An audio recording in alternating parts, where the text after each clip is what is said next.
Flagrante na rodovia, um motorista do Conselho Tutelar é preso por dirigir a 160 km por hora com 9 pessoas no carro, inclusive crianças. Rebelião em presídio de Novo Gama. Os detentos querem a volta das visitas, a saída do diretor e o fim da superlotação. A polícia investiga mais uma denúncia de injúria racial. Uma diarista diz que foi ofendida e ameaçada pelo dono da casa que ela alugava. E chegou a vez dos professores receberem a vacina contra a Covid. 2 cidades goianas saem na frente e já planejam voltar às aulas presenciais em agosto. Então chama todo mundo e vem, que o Jornal Anhanguera já está começando.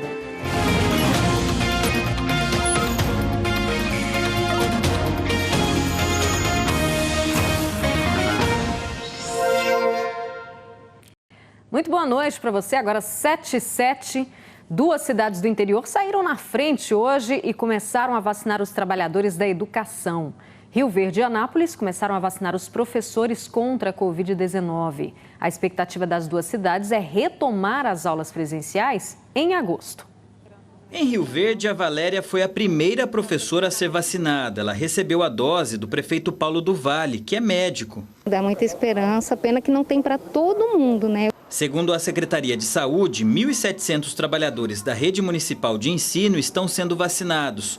São professores e também outros profissionais das escolas. Para esta fase da campanha, não é preciso de um cadastro antecipado, já que a Prefeitura tem uma lista atualizada com os nomes dos servidores. Nos 2 pontos de vacinação, antes de aplicar as doses, a equipe de atendimento verifica, além dos documentos pessoais, o holerite de cada trabalhador. A expectativa é que na quinta-feira será a vez dos trabalhadores das escolas estaduais e depois será a vez das instituições de ensino da rede privada. E agora, no 4º grupo, nós vamos começar por segmentos. Nós temos aí aproximadamente de 18 mil pessoas desse 4º segmento, incluindo os professores, motoristas, aqueles privados de liberdade, moradores de ruas. Todos esses vão vacinar nesses próximos 14 dias. A ideia do município é retomar as aulas presenciais em agosto. Anápolis é outra cidade goiana que também deu o pontapé na vacinação dos trabalhadores da educação. A dona Sônia, que é auxiliar de limpeza de uma escola municipal de Anápolis, já garantiu a primeira dose. Graças a Deus conseguimos, não só eu, como todo mundo do colégio, as professoras também conseguiram. Nós estamos preparando essa volta para o início de agosto. Estamos tomando todos os cuidados, vamos manter o distanciamento social dentro das escolas. Nós vamos estar estruturando as escolas para que eles possam receber esses alunos com muita segurança. Cerca de 6 mil profissionais das escolas públicas e privadas de Anápolis vão receber a vacina nesta etapa. Segundo o Plano Nacional de Imunização, os professores só poderiam ser vacinados depois de detentos e moradores de rua. Mas o secretário de Saúde de Anápolis garante que todos deste grupo vão ser vacinados ainda nesta etapa.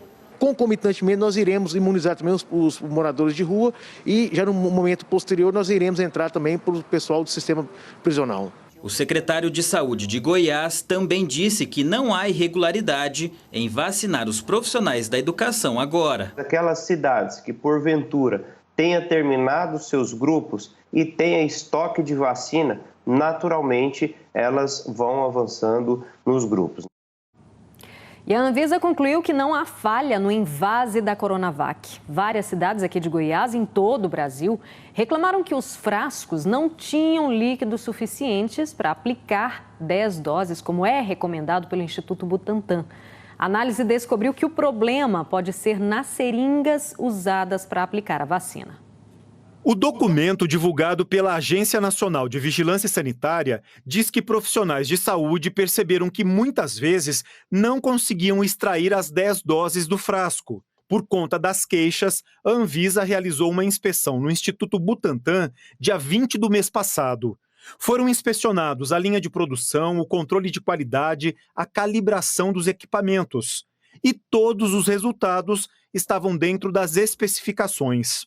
O Butantan sugeriu que o problema está sendo causado por vários fatores, como a utilização de seringas com volume acima de 1 ml e que a técnica de aplicação não é adequada. A Anvisa, então, concluiu que não há indícios que comprovem que o Instituto Butantan está fabricando frascos da vacina Coronavac com menos volume que o recomendado. Aqui em Goiás, diversas prefeituras reclamaram, dizendo que dentro do frasco da Coronavac não tinham as 10 doses, como estava escrito na bula da vacina.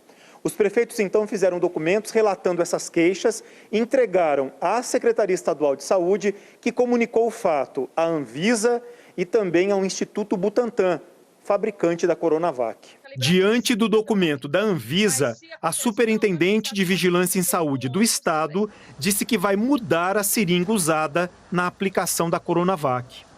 O parecer da Anvisa ele foi categórico, então nós vamos acatar. Então, diante dessa nota da Anvisa, estamos orientando aos municípios, estamos também distribuindo aos municípios seringas de 1 ml para melhorar a qualidade da aspiração desses frascos. Desde que as queixas começaram, só aqui em Goiânia, a Secretaria de Saúde informou que já são 16.222 doses a menos dentro dos frascos.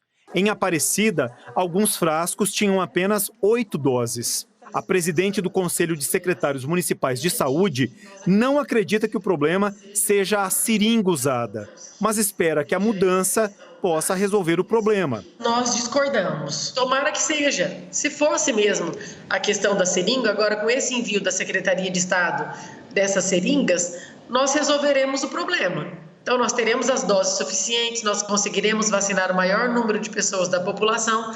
Então, estamos na torcida que seja isso. Mesmo quando chegarem as novas seringas, o Conselho recomenda que os prefeitos continuem relatando os problemas. Nós ainda orientamos os municípios que façam registro das doses faltantes, das percas, registre qual foi o número do lote e nós vamos continuar informando. 48 grávidas morreram de Covid aqui no estado desde que começou a pandemia. E a vítima mais recente é de Quirinópolis. Deixa eu conversar então com o Eduardo Marins, que traz os detalhes para a gente ao vivo. Boa noite para você, Eduardo. Mãe e filho não resistiram nesse caso de Quirinópolis? Exatamente, Rosane. Boa noite para você, boa noite para todos. Essa mulher tinha 31 anos, natural de Santa Helena de Goiás, mas morava com a família em Quirinópolis. A nossa produção conversou com o esposo dela. Ele disse que ela estava internada desde o dia 28 de abril na maternidade Célia Câmara, em Goiânia. A vítima era funcionária de uma rede de lanchonetes lá em Quirinópolis.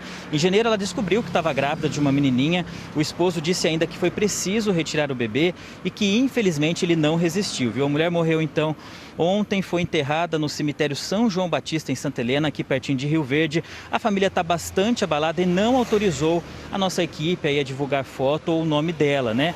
A nossa produção, nossa equipe pediu uma posição do Estado e ele respondeu aí com esses dados que chamam a atenção. Desde o começo da pandemia até agora foram 47 grávidas. Com esse registro, então, de Quirinópolis, a gente chega a 48 mulheres que estavam grávidas e que perderam a vida nessa batalha contra a Covid-19. Fica esse alerta, então, um número triste e o reforço, né, para a população se cuidar. E a gente espera que mais vacinas cheguem para todo mundo se imunizar, né, Rosane? Eu volto com você. Sim, a gente está na torcida para que isso aconteça o mais rápido possível, né? Muito triste essa história. Obrigada, viu, Eduardo?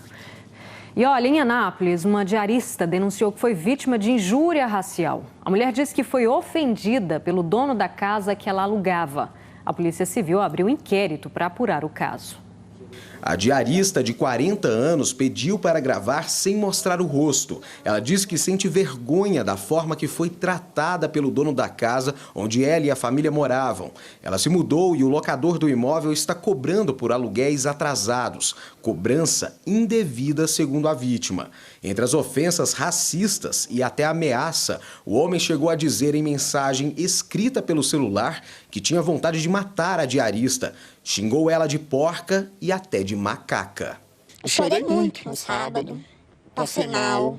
Assim, eu tô com vergonha que saiu as notícias no grupo, eu tenho vergonha do povo ler o que ele mandou para mim. A diarista fez uma denúncia de racismo na Polícia Civil. Ela já foi ouvida na delegacia aqui em Anápolis. Nos próximos dias, o autor deve ser convocado para prestar esclarecimentos. Assim que o inquérito for concluído, ele deve ser indiciado por 3 crimes: ameaça, calúnia e injúria racial. O crime de injúria racial, a pena prevista é de reclusão de 1 a 3 anos, além dos outros, né, que ainda podem ser configurados. Quando eu recebi a mensagem que eu li, eu me senti a pior pessoa do mundo. Não vou mentir, minhas pernas acabou, porque eu até então nunca passei por essa situação.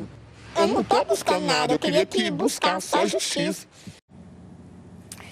Nossa produção ligou várias vezes para o homem que teria feito as ofensas, mas as nossas ligações não foram atendidas. E em Jataí, a Polícia Rodoviária Federal apreendeu um caminhão carregado com quase 30 toneladas de madeira com documentação falsa. A carga seria vendida de forma clandestina para o Distrito Federal, Ana Paula Moreira. É isso mesmo? Boa noite para você. Exatamente, Rosane. Boa noite para você, boa noite a todos. Olha, seria revendida de forma clandestina, até mesmo porque a polícia não sabe a procedência dessa madeira. A PRF acredita, inclusive, que pode ser de desmatamento ilegal. Bom, essa carreta foi parada durante uma abordagem de rotina. No momento, o motorista agiu normalmente. Ele entregou um papel que seria idêntico a um documento verdadeiro, um documento original. Mas assim que os policiais consultaram no sistema, eles perceberam que todas as informações eram falsas. O motorista contou para a polícia que ele saiu de uma cidade do interior do Pará e queria levar essa carga então para Brasília, para o Distrito Federal. Mas ele disse que não sabia que essa documentação era falsa, mas não teve jeito. Ele foi preso em flagrante, foi levado para a Polícia Federal e pode responder pelo uso de documentos falsos e também pelo transporte dessa madeira irregular. Esse caminhão continua aqui no posto da Polícia Rodoviária Federal, aguardando então o IBAMA, que vai levar toda essa carga. Rosane. Tá certo, Ana Paula. Obrigada pelas informações. Do Sudoeste, vamos para a região leste do estado. É que lá em Novo Gama, na região do entorno de Brasília, presos tentaram começar uma rebelião na unidade prisional da cidade. A repórter Daiane Jardim acompanhou, traz essas informações para a gente. Daiane, boa noite para você. Como é que está a situação aí agora? Já foi controlada?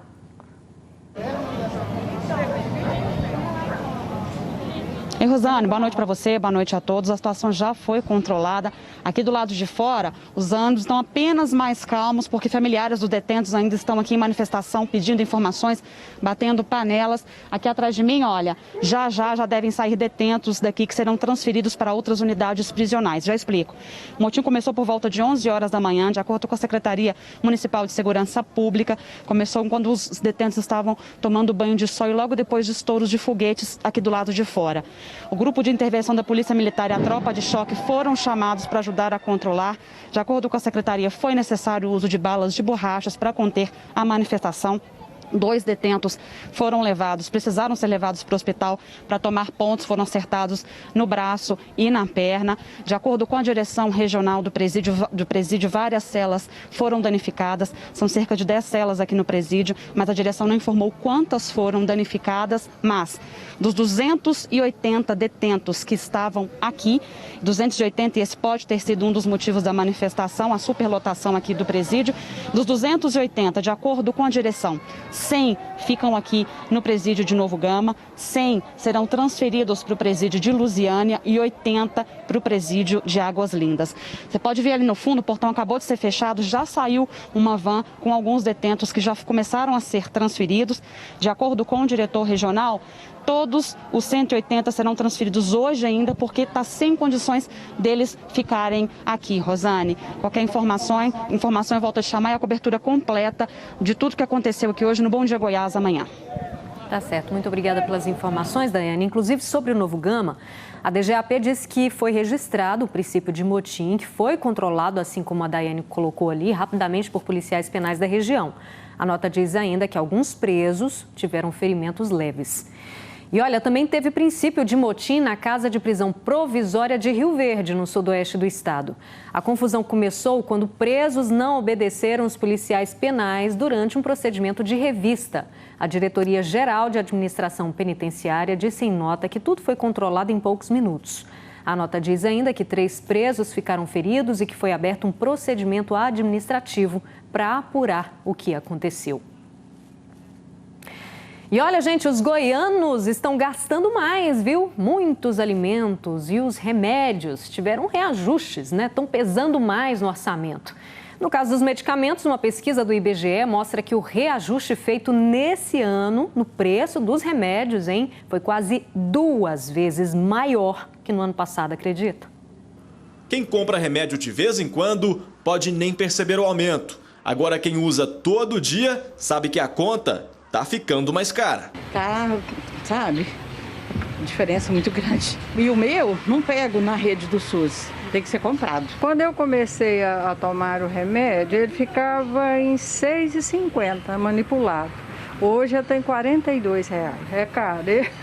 Como diz, eu ainda dou conta, mas tem muita gente que não dá. Segundo o IBGE, a alta no preço de medicamentos em abril foi de 11%, quase o dobro de aumento registrado no mesmo período do ano passado. Nos supermercados não é diferente, é aumento atrás de aumento. A carne de vaca, por exemplo, teve reajuste de mais de 35%, isso nos últimos 12 meses. Nós, como supermercado, como nós temos um estoque ainda, às vezes a gente tem que segurar o preço para o cliente até vir um estoque novo para poder repassar para o cliente. Segundo o IBGE, em abril ficou mais caro se alimentar em casa. O aumento foi de 0,47%. Olhando assim, parece pouco, mas na hora de passar no caixa, é mais dinheiro saindo do bolso do consumidor e menos alimento na despensa. E o que a gente pode fazer para tentar sofrer menos com esse impacto? Bom, principalmente está adquirindo produtos substitutos que vão te atender aquelas necessidades, porém com um custo mais baixo. Tá tudo tão caro que tá até difícil substituir, né? 7h23, vamos para o intervalo. A seguir, um conselheiro tutelar é preso por dirigir em alta velocidade com 9 pessoas no carro, inclusive crianças. E uma comerciante teve a lanchonete destruída por um caminhão desgovernado. Eu te conto daqui a pouquinho, sai daí não.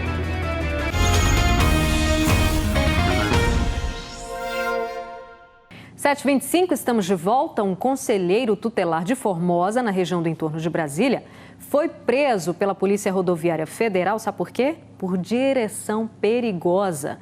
No carro estavam 9 pessoas, entre elas crianças sem cinto de segurança. Vamos conversar com o Myron Otton, que está lá em Lusiânia, e conta melhor essa história pra gente? Porque, Myron, teve mais agravantes, né? A que velocidade estava esse conselheiro? Conta pra gente. Boa noite pra você.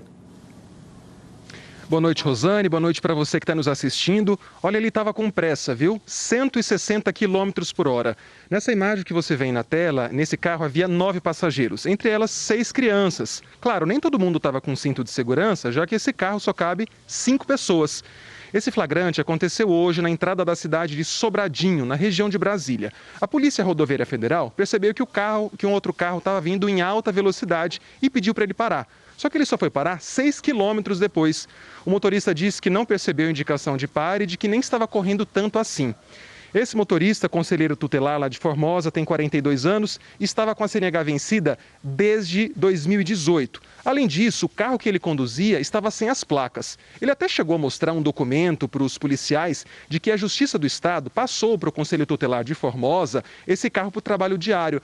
Só que pela lei federal, nenhum veículo pode transitar nas rodovias, na cidade, sem a devida sinalização. Esse motorista agora ele foi preso e vai responder por CNH vencida, direção perigosa, lotação excedente, criação sem cinto de segurança e condução de um carro sem as placas obrigatórias. Que história, hein, Rosane? Gente do céu, mas ele estava todo errado, né? Mário, muito obrigada pelas informações, hein? Que coisa, gente. Olha, a Prefeitura de Formosa diz que vai apurar o fato e tomar as devidas providências. Em questão de segundos, a dona de uma lanchonete em Anápolis viu o ganha-pão da família virar um monte de escombros. É que um caminhão voltou de marcha ré e destruiu o comércio. Quando a Juliane viu a situação da lanchonete, só pensou no livramento. Por sorte, não tinha ninguém na hora. Aqui dentro, graças a Deus, não tinha. Mas ao lado, o rapaz aqui da lanchonete ao lado, ele estava. Por sorte também, ele não foi atingido. E nem um cliente. Um caminhão-baú que subia a avenida da lanchonete, no bairro JK Nova Capital, em Anápolis, acabou voltando de ré e destruiu o comércio na noite passada. O motorista disse que perdeu o controle do veículo e não conseguiu frear. Tava ali o ganha-pão da família da Juliane.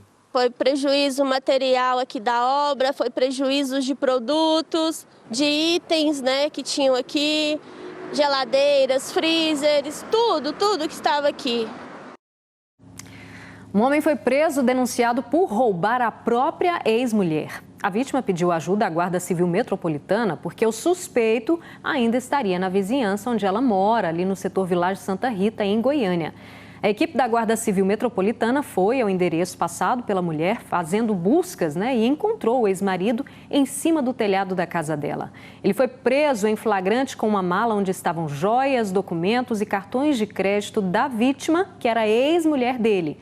Havia também uma quantia em dinheiro que ele teria sacado da conta bancária dela. O homem foi levado para a central de flagrantes e foi autuado por roubo e ameaça, já que teria usado uma faca para ameaçar a ex-esposa.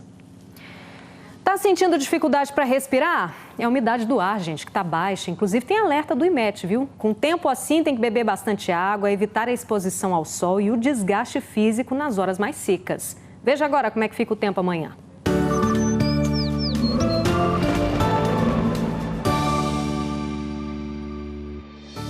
A quarta-feira começa fresquinha e vai ficando quente no decorrer da tarde. Em Catalão e Uruaçu, a umidade do ar chega a 28%. Nova Aurora registra a temperatura mínima de 15 e máxima de 30 graus. E em Jussara fica entre 18 e 33 graus. Vamos voltar a falar de Covid? Goiás voltou a registrar mais de 3 mil novos casos de Covid-19 que foram confirmados em 24 horas. Vem ver comigo os detalhes aqui no telão, olha só. Então, em 24 horas foram 3.397 casos com 56 mortes. Ao todo, então, Goiás já tem aí 584.881 casos com 16.246 mortes, de acordo com a Secretaria de Saúde de Goiás. E olha, a população com idade entre 30 e 50 anos deve ser a mais afetada numa possível terceira onda da Covid-19. Os especialistas calculam um novo pico de casos da doença a partir de junho, se o ritmo da vacinação não acelerar. O mapa da Covid no país mostra que a maioria dos estados brasileiros, em azul, está com queda na média móvel de mortes. Em amarelo estão os estados com números estáveis. Já Goiás, que aparece em vermelho, é o único estado neste momento com tendência de alta no número de mortes, com um aumento de 16%. Desde o início da pandemia até agora, 16.246 pessoas morreram de Covid em Goiás. 73% dos leitos de UTI de Covid estão ocupados nas redes pública e particular do estado. Quem está dentro dos hospitais já sentiu aumento no número de casos. O médico Eduardo de Castro, que trabalha em uma unidade de Minasul, no norte de Goiás, fez um alerta nas redes sociais. Olha só, hoje, 28 pacientes atendidos só agora de manhã, aqui no Centro de Atendimento à Covid-19. 28 pacientes. Se você notar e olhar os stories anteriores, as informações anteriores, está aumentando a cada dia os meus atendimentos. Hoje em Goiás praticamente não há mais restrição para a circulação de pessoas. A maior parte das atividades econômicas está liberada sem limite de horários e até festas estão permitidas com 150 pessoas. Paralelo a isso, a vacinação segue num ritmo lento. Até agora, apenas 67% das doses enviadas pelo Ministério da Saúde foram aplicadas. A velocidade da vacinação e o comportamento das pessoas podem levar o estado de Goiás a uma terceira onda de Covid. É o que aponta especialistas. A doutora em epidemiologia analisa que os números da pandemia ainda estão em um patamar muito alto e que, por isso, há risco de o estado entrar numa terceira onda da Covid, antes mesmo de sair da segunda. A gente ainda está, no Brasil, em torno de 2 mil óbitos diários e em torno de 60 mil casos de Covid. Então, ainda é muito elevado. E essa queda tem sido bem discreta. Mas como está tendo uma abertura de todos os setores econômicos, a probabilidade desses casos aumentarem novamente é muito grande. Até porque a imunização, as vacinas, estão de uma forma muito lenta. Este médico infectologista diz que a terceira onda pode vir a partir do mês de junho e atingir pessoas mais jovens. A população idosa já está toda protegida. O nível de proteção da vacina chega, dependendo da vacina, no mínimo a 50%. E nós teremos uma situação que vai acometer exatamente a faixa etária dos 30 aos 50 anos. Goiás recebeu do governo federal até agora 2.631.220 doses de vacina. Outras 21 mil doses da Pfizer devem chegar nesta madrugada. No entanto, segundo o último balanço da Secretaria de Saúde, o estado aplicou até agora 1.769.266 entre primeira e segunda doses. O secretário de Saúde do estado afirma que todas as vacinas já foram distribuídas aos municípios e que há um atraso nos registros. Ainda é um ritmo aquém do que a gente gostaria, mas dentro da realidade do país tem sido um ritmo razoável. Nós ainda temos algum delay de registro, por parte dos municípios, na casa de 70% de registros feitos apenas daquilo que foi aplicado. Isso atrapalha o planejamento. Pesquisadores de grandes universidades criaram um modelo matemático para projetar quando toda a população de cada município será vacinada. Se continuar neste ritmo, de acordo com os cálculos, a população de Goiânia, por exemplo, só será imunizada daqui a 370 dias. Ou seja, somente no mês de maio do ano que vem poderemos comemorar a vacinação de todos os goianienses. Depois de vacinar todas as pessoas com doenças pré-existentes, os próximos na lista da Secretaria de Saúde do Estado são os professores. Quem não está nos grupos prioritários, como é o caso da Stephanie, não tem nem ideia de quando vai receber a tão esperada vacina. Eu vejo que o Brasil está muito lento em relação à vacinação, em relação aos outros países. Está bem demorado, então até chegar a minha vez acho que vai demorar bastante. Ansiedade aqui, enorme. E a nossa imagem do dia mostra um casal que não se separa mesmo. Seu Robespierre, de 61 anos, e a dona Zilda Maria, de 50, foram internados no Hospital Municipal de Aparecida no mesmo dia e tiveram alta também juntinhos. Os dois chegaram a ficar com 75% dos pulmões comprometidos. Dividiram a aflição de poder se recuperar da Covid, dando força ali um para o outro. E dividiram a fé também que iriam conseguir vencer o susto. E venceram. 30 anos de casados, mais um aniversário juntos agora, né, seu Robes e dona Zilda? Aniversário para comemorar a vida. Tô indo embora, amanhã eu tô de volta, 7h36. Um beijo, um cheiro para vocês. Imagens de Catalão para encerrar hoje. Tchau!